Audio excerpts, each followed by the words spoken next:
જ્યાં ત્યાં ખવાય નહીં. વિચાર કરો, એ કથામાં આવે કઠિયારાને ખૂબ તરસથી વ્યાકુળ વ્યાકુળ થઈ ગયું.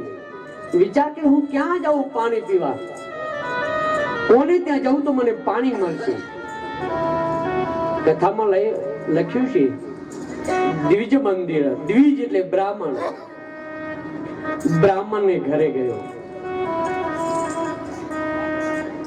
કારણ સરળ ભાષામાં તમને હાવ સરળ. એક ડોક્ટર ને જો એટલે તમને શું દેખાય? દવાખાનું દેખાય, બાટલા લટકતા હોય દેખાય, ઇન્જેક્શન દેખાય, પલંગ દેખાય. એક પોલીસ ને જો એટલે પોલીસ સ્ટેશન ને બધું દેખાય.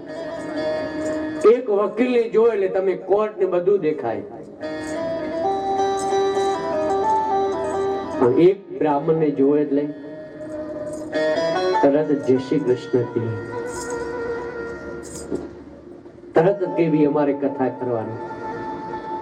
બ્રાહ્મણ એટલે પૂજનીય છે. બ્રાહ્મણ શા માટે પૂજનીય છે એનું કારણ, ડોક્ટર એક હોસ્પિટલ ખોલે ને તો એમ કે મારા સારા આશીર્વાદ આપજો, દવાખાનું સારું હાલે. ડોક્ટર એવું વિચારે કે મારું દવાખાનું બરાબર ચાલે. ડોક્ટર એવું વિચારે કે માણસો માંદા પડે. આ બધા જાણો. વકીલ એવું વિચારે કે માણસોના કઈક ને કઈક જમીનના બીજા કઈક ડખા ચાલતા જ રહે. પોલીસ એવું વિચારે કે કઈક બીજા ઝઘડા થતા જ રહે.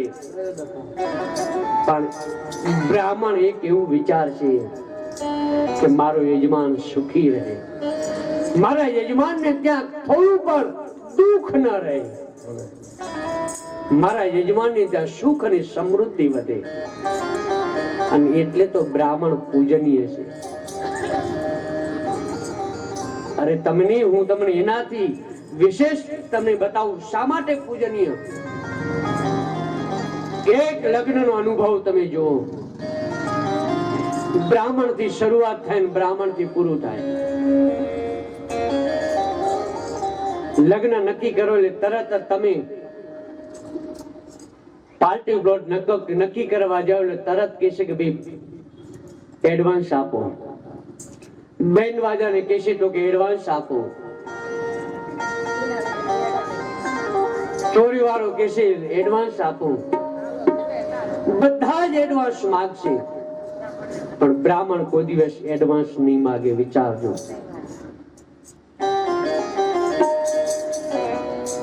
અને તોય પાછા બ્રાહ્મણ વિદાય થઈ જાય ને પછી કે યજમાન શ્રી હવે જાઉં તો હો જાઉં, મહારાજ શાંતિથી આવજો. આપણે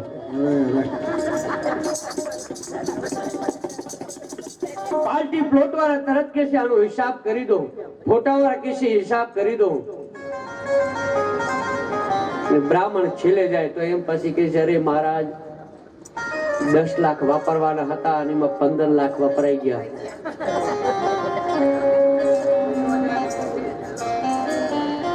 બ્રાહ્મણ હંમેશા પૂજનીય છે. હા, આ યુગમાં કદાચ મિલ બંધ થયું હોય ને કદાચ એવો કઈ બ્રાહ્મણ હોય તો ખબર. બાકી પાઠશાળામાં જે ભણેલો હશે ને એ કોઈ દિવસ તમારા જોડે એડવાન્સ નહીં માગે. પછી તો બીજું એવું છે કે દૂધથી દાજા માણસ. પણ બને ત્યાં સુધી બ્રાહ્મણ કોઈ દિવસ લે જ નહીં. અને એટલે બ્રાહ્મણ પૂજનીય છે. અને એટલે બ્રાહ્મણ ને ત્યાં કઠિયારો ગયો ને પ્રસાદ લીધો.